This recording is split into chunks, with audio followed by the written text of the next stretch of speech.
Ang tibay at tatag ng pananampalataya at pag-ibig ay nasusubok sa oras ng hirap at mga problema sa buhay.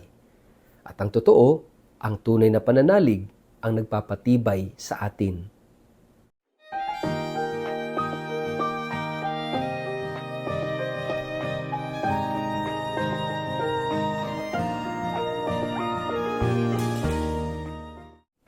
Ang mabuting balita ng Panginoon ayon kay San Mateo.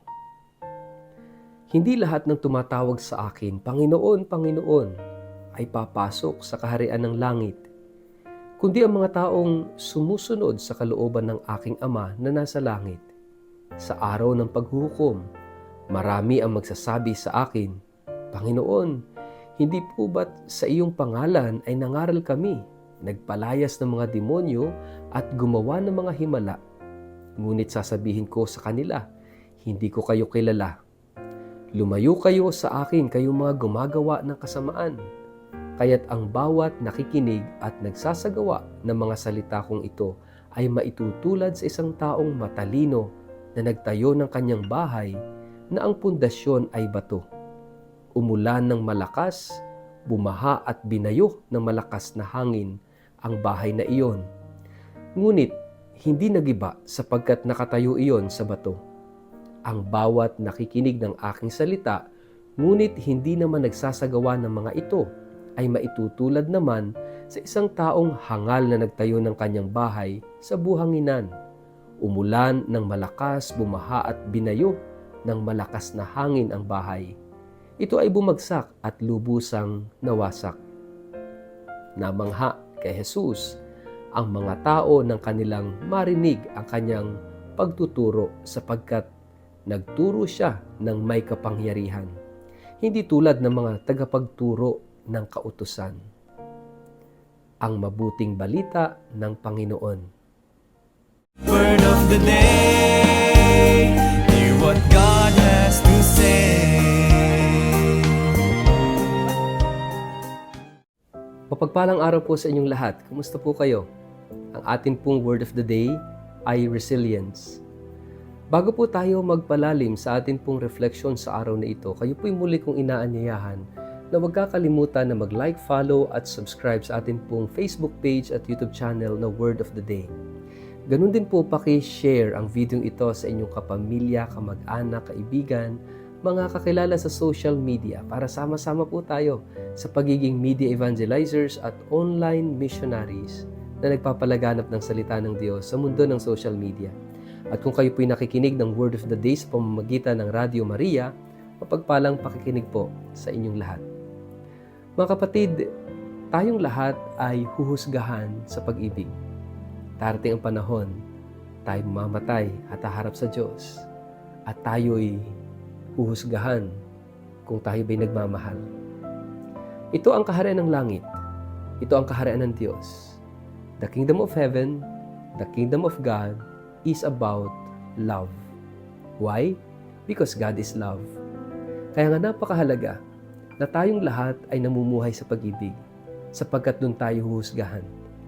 Tayo yung mga nilikhang wangis ng Diyos at ang Diyos ay pag-ibig.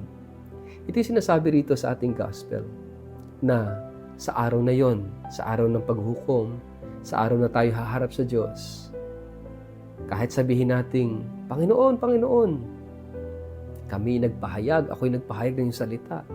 Ako'y nagturo, ako'y tumulong sa maraming tao, ako'y gumawa ng kababalaghan, nagpalayas ng masasamang espiritu, ginawa ko ang lahat ng ito para sa iyo. Hindi pala sapat yon. Kapag walang pag-ibig, lahat ng ito ay mawawala ng saysay. Ito yung sinasabi ni San Pablo sa kanyang sulat sa mga taga-Korinto. Ako may makapagsalita ng wika ng anghel, ako may makapagpahayag ng salita ng Diyos, maibigay ko man ang aking buhay para sa aking kapwa, pero kung wala naman akong pag-ibig, walang saysay. Mahalaga ang pag-ibig sapagkat dito tayo makikilala ng Diyos na tayo yung wangis niya, na tayo ay disipulo niya, na tayo mga anak niya. It is love. Ito yung ating identity. Ito yung ating mission. At kapag tayo nagmamahal, hindi pa man tayo mamatay o humarap sa Diyos, no? Every day, napakahalaga that we live in love.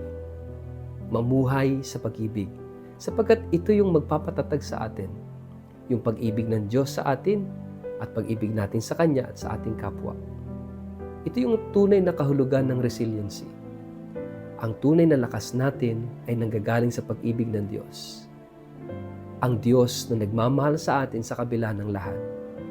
And it is the same love that will strengthen us, that will strengthen our relationship with God and relationship with others. Kapag tayo nagmamahal araw-araw, para tayo nagtatayo ng bahay sa bato. Pero kapag hindi tayo nagmamahal, nagtatayo tayo ng bahay sa buhanginan. Kaya kapag dumating ang napakaraming mga pagsubok sa buhay, kapag hindi tayo nagmamahal, madali tayong babagsak, madali tayong bibigay. Pero kung tayo nagmamahal, anuman ang pagsubok na pagdaanan natin sa buhay, magiging matatag tayo. Bakit? Dahil ang ating lakas ay nanggagaling sa pag-ibig ng Diyos. Ang ating lakas, ang ating tibay, ang ating mga desisyon ay nanggagaling sa ating pagmamahal sa Diyos at sa kapwa. Kaya mahalaga, mga kapatid, mahalagang maunawaan natin kung ano yung pinakamahalaga sa lahat. Pag-ibig. Huhusgahan tayo sa pagmamahal. Kaya napakahalaga that every day tayo mag-invest. Mag-invest sa pagtatayo ng bahay sa bato. Kapag ang isang relasyon ay nakatayo sa pag-ibig, matibay ang relasyon na yan. Matibay ang ugnayan na yan. Pero kung walang pag-ibig, hindi nakatayo sa bato, sa halip ay sa buhangin, madali tayong bibigay.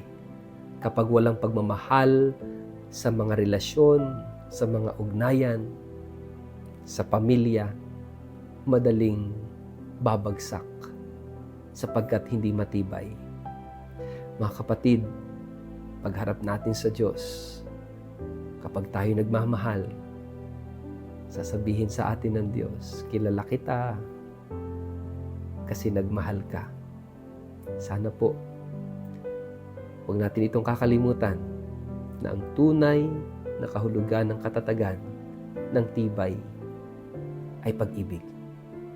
Sa ngalan ng Ama at ng Anak at ng Espiritu Santo. Amen. Ama naming Diyos, patatagin mo kami sa iyong pag-ibig. Naway maramdaman at maranasan namin ito araw-araw upang sa ganoon kami rin ay makapagbahagi nito sa aming kapwa. Amen. Pagpalain po kayo at ingatan ng makapangyarihang Diyos, Ama at Anak at Espiritu Santo. Amen.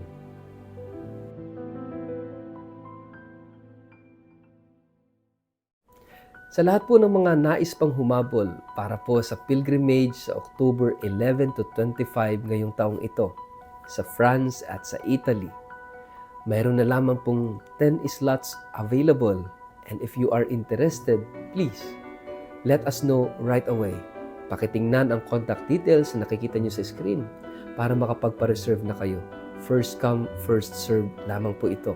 Kapag napuno na yung 10 natitirang slots, magsasara na po tayo sa ating recruitment. Sana po makasama ko po kayo sa pilgrimage na ito bilang paghahanda natin sa Jubilee of Hope na magaganap sa susunod na taon. Sana po magkita-kita po tayo. Maraming salamat at pagpalain po kayo ng poong may kapal.